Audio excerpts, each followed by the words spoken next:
Buenos días a todos, buenos días, presidente. Usted en una mañanera de, si no mal recuerdo,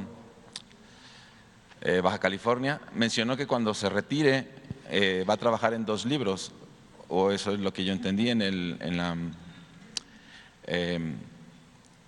el prehispánico y en el pensamiento conservador. Y en ese libro mencionó, en el último, que le cuesta mucho trabajo encontrar información para poderlo redactar. Y yo llevo 3 años trabajando en una serie que se llama Mexicas, el Renacimiento, en su primera etapa, y en su segunda etapa, Mexicas, el Testamento. Y también me topé con ese pequeño problema de que en la mal llamada conquista, así le llamo yo, porque esa no es nuestra historia, es su historia. Yo considero que nosotros tenemos que contar nuestra historia, porque nosotros tenemos una historia y es muy linda, porque ellos tendrán su conquista, pero para nosotros es, como usted llama, una transformación, porque fue el nacimiento del México actual. Entonces, cuando yo le había propuesto lo de reconstruir Tenochtitlan, es porque, por ejemplo, el viernes que yo llegué aquí, mirando a los aztecas, la danza que ellos están haciendo solo tienen una parte, no tienen toda la infraestructura de la danza. Entonces es importante como tener un marco para poder tener todo el rompecabezas de nuestra historia. Y para mí es importante darla a conocer porque cuesta como trabajo irse al pasado, y como que le da un poco de vergüenza por lo que han contado los historiadores del pueblo del México antiguo. Entonces como que no queremos, pero una vez que se profundiza y se llega a la raíz, se da cuenta que es hermosa. Por ejemplo, le traigo un dato, porque yo también tengo mis datos. Cuando Moctezuma le dice a la Malinche, y a Hernán Cortés le dice Malinche, que nosotros los mexicanos lo adoptamos como un malinchismo hacia nuestra patria, que no queremos pero no se refería a eso Moctezuma, porque le dijo Malinche, Malinche debe ser una traducción, según lo que leímos, como extranjero, como forastero, porque le decía a los dos Malinche, no necesariamente es lo que adoptamos nosotros, o probablemente Mesías, como era el que esperaba según Moctezuma. Entonces es una historia muy bonita, y dirá usted, ¿por qué me paro aquí? Porque lo que me he propuesto es tan grande que no puedo, y le quería pedir el favor de si me contacta con el productor Epigmenio para poderle plantear esta serie y ver si es posible realizarla. Sí, sí, fíjate que yo coincido contigo. Hace falta difundir más nuestra historia prehispánica, porque ya lo hemos dicho aquí, ¿sí? La historia conocida, aún con todas sus deformaciones, es de hace 500 años, de la llegada de los invasores españoles a nuestro tiempo. ¿Sí? Pero, por ejemplo, los 2 siglos de dominación de los mexicas, ¿sí?, no se conocen mucho. ¿Sí? Y es algo extraordinario, porque en 2 siglos, desde que llegan aquí, a este sitio, 1322, 23, 24, hasta la conquista o la batalla de Tenochtitlan, ¿sí?, que son 200 años, 2 siglos, 200 años, ellos, ¿sí?, levantan lo que podría llamarse un imperio, pero pero se puede pensar, es algo fácil. No, en 200 años dominar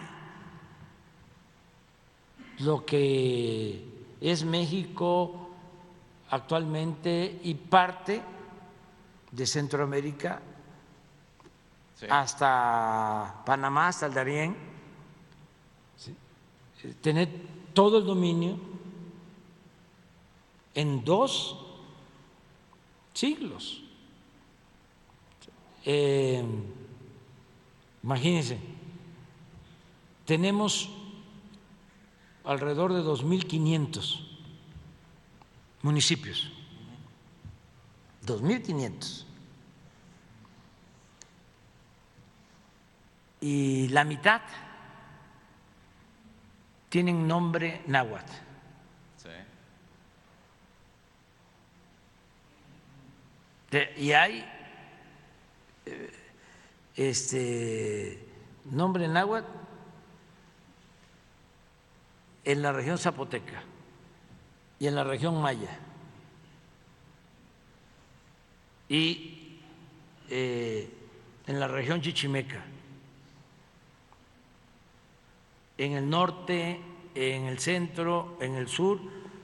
Bueno, Nicaragua es náhuatl.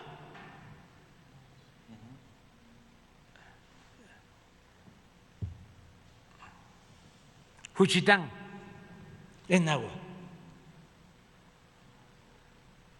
Nacajuca es náhuatl. ¿Qué significa esto? Que hubo un dominio político, militar, sí, y cultural.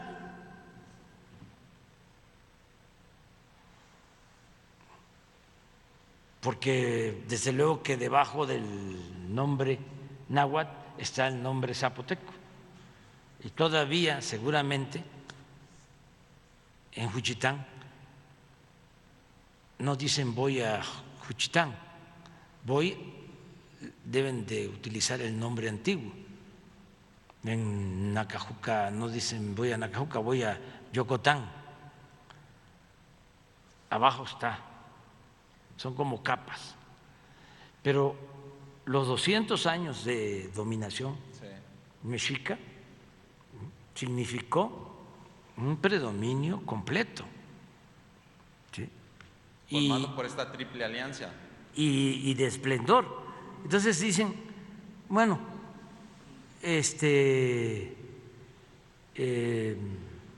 que ya estaba fracturado el régimen, ¿no? A la llegada de los invasores, sí, ya no tenía el esplendor de otras épocas, porque eso pasó con los mayas y pasó con todas las culturas. O sea, Palenque, Yaxchilán, Bonampak, Calakmul, Uxmal, Chichén Itzá, son momentos de esplendor cultural. O sea, ¿por qué? Porque es cuando la sociedad puede, mediante un mecanismo de gobierno que puede parecer a algunos opresivos, pero hay una población que mantiene a una clase gobernante mediante tributo, es una especie de impuestos que pagan para que esa clase gobernante teológica, civil, pueda vivir, y de ahí surgen los científicos y los artesanos y los arquitectos. Entonces, mientras hay prosperidad,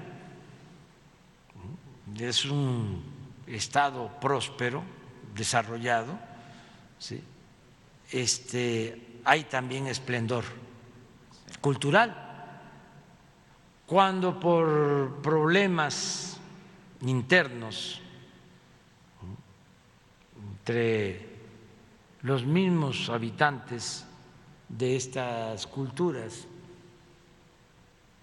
o por otros factores, se habla incluso hasta por agotamiento del suelo en el caso de la agricultura, por la sobreexplotación del suelo que ya no permite tener excedentes para que la gente produzca, obtenga para su sustento y pague el excedente, que es un tributo, ¿sí?, al gobernante. Entonces, cuando ya el suelo, hay un problema de agotamiento ecológico, por sobrepoblación también, entonces ya no hay ese esplendor, ya no se tiene a esa clase gobernante de artistas, de científicos para la creación, ¿no? Entonces, es importantísimo esos 200 años, lo que hicieron.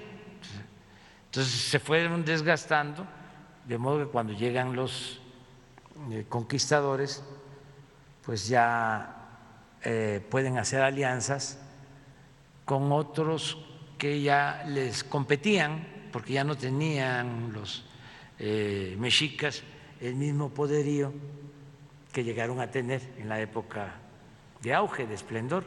Pero ahí estamos hablando nada más de 200 años. ¿Nos vamos para atrás? No, esa es otra historia. Entonces, ¿qué conocemos? 500 años. ¿Y qué es lo que más predomina de la historia de 500 años a la fecha? El que nos trajeron la civilización de Europa. De esos 500 años, 300 dominados. Y desde luego que se impuso el predominio de ese pensamiento que nos trajeron la civilización. Y que nos hizo mucho daño en el aspecto de que siempre pusieron el mexicano no puede. Y usted lo acaba de demostrar. A mí me gusta mucho ver cómo hizo una refinería, los caminos artesanales de Oaxaca, o sea, teniendo tanto conocimiento sobre hacer infraestructuras. Te decían aquí los gobiernos anteriores, no se puede, déjaselo a los extranjeros, y todo lo hacían ellos, sí. Y como dice usted, mal hechos. Sí, no, el pueblo de México, precisamente por todos esos antecedentes culturales, es un pueblo excepcional en el mundo. O sea,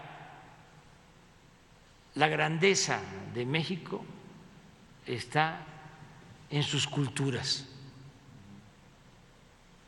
y eso es lo que nos hace fuertes, y eso es lo que nos permite salir adelante frente a calamidades de todo tipo.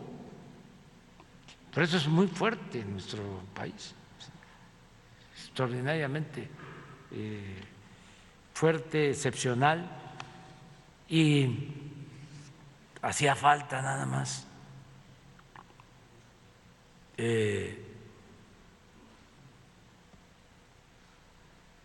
mejorar el gobierno, y eso es lo que nos toca a nosotros, y va a seguir.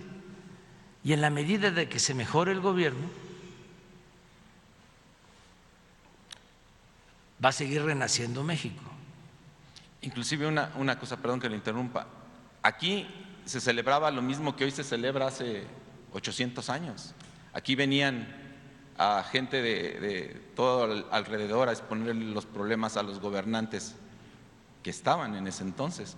¿Quién diría que a través de tantos años volviera a este recinto, porque aquí estaba el palacio, a ser que todos vengan y planteen los problemas al gobernante? Sí. Sí, a Tlatuán. Sí, sí, por eso hay mucho respeto. No le dije así, pero a la autoridad. No. Es que es una tradición. Eso, por ejemplo, los fifís no lo saben, no lo entienden. No lo conocen. Sí, porque la gente respeta mucho a la autoridad, porque viene de lejos, es una tradición. Entonces,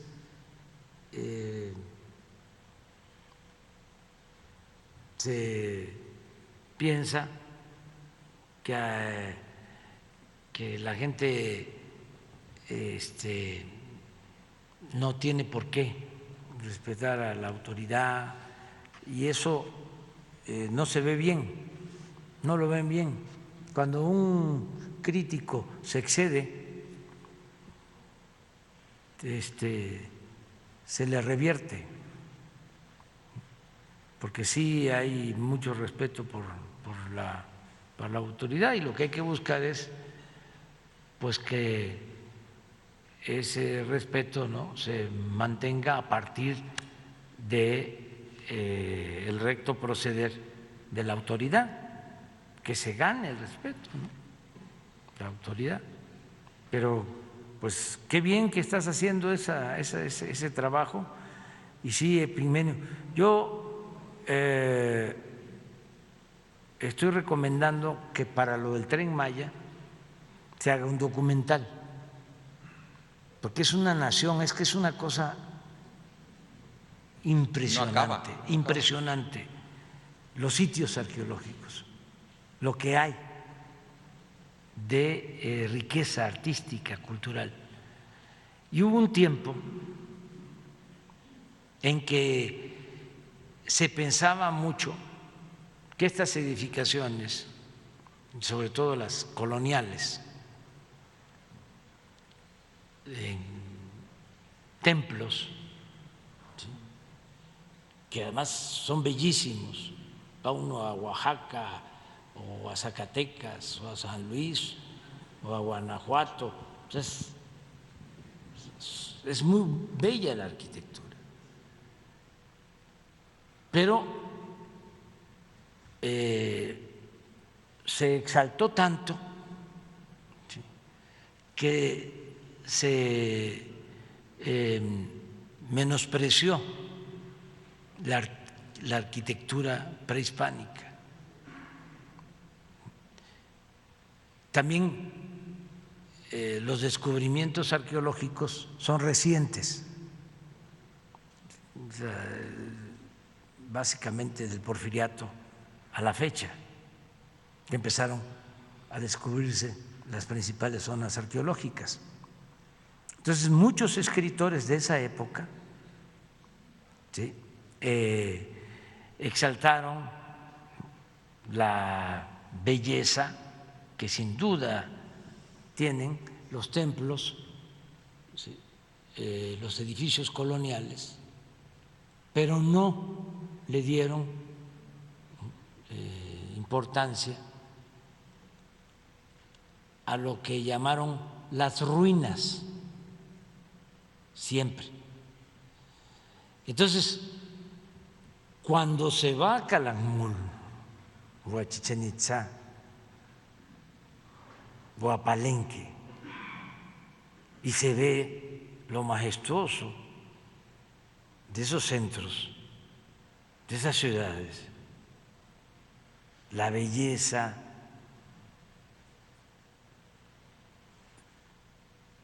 lo sensible, la exquisitez, el arte, entonces dice uno, no, esto está igual.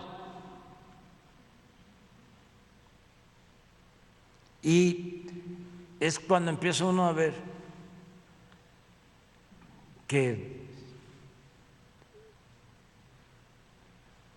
la cultura olmeca es la cultura madre y encuentra uno arte y las esculturas y las cabezas colosales y la misma cultura maya en el periodo preclásico tiene cosas extraordinarias, pero estamos hablando de 3,000 años, 4,000 años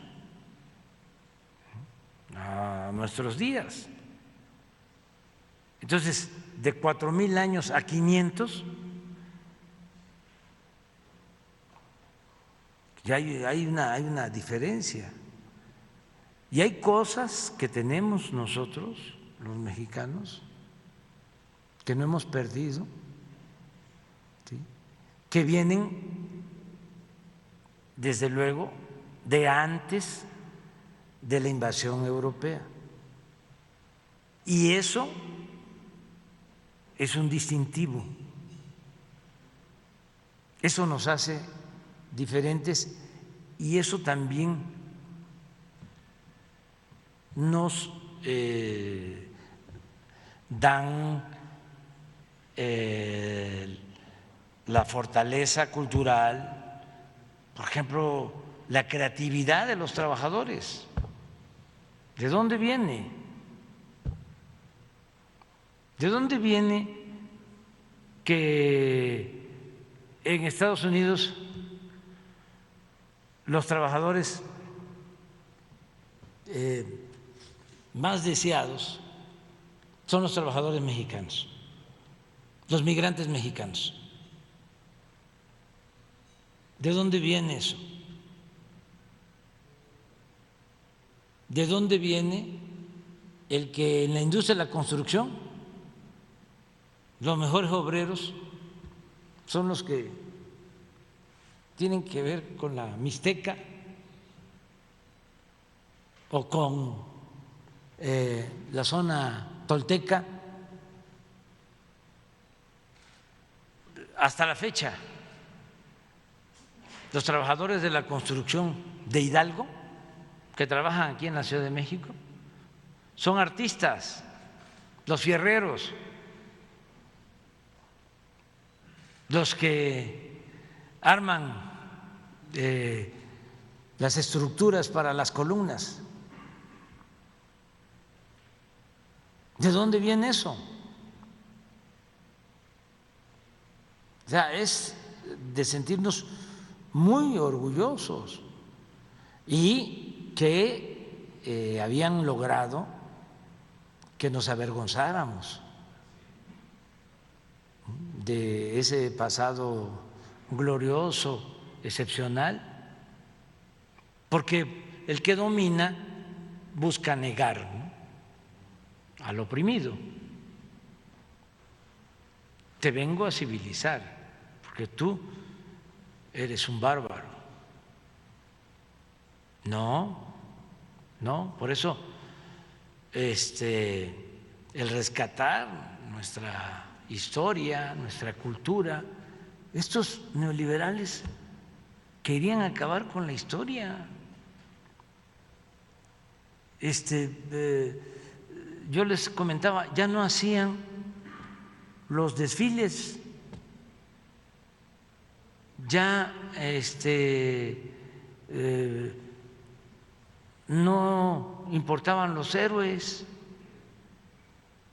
los padres de nuestra patria, financiaban desde el gobierno películas para acusar a Hidalgo de adúltero y a Morelos de lo mismo, y cosas por el estilo, distorsiones de la historia, de que el Pípila no existió, de que cómo iba a cargar una piedra tan grande, quitándole a la gente y a los estudiantes hasta la imaginación, queriéndoles quitar la imaginación. Pero era eso. O sea, no, ¿cómo vas a pensar en Hidalgo si Hidalgo abolió la esclavitud o proclamó la abolición de la esclavitud? ¿Cómo vas a estar pensando en Morelos si Morelos quería la igualdad?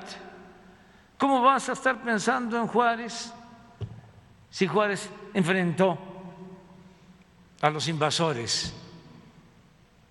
¿Cómo vas a estar pensando en Madero si Madero quería la democracia?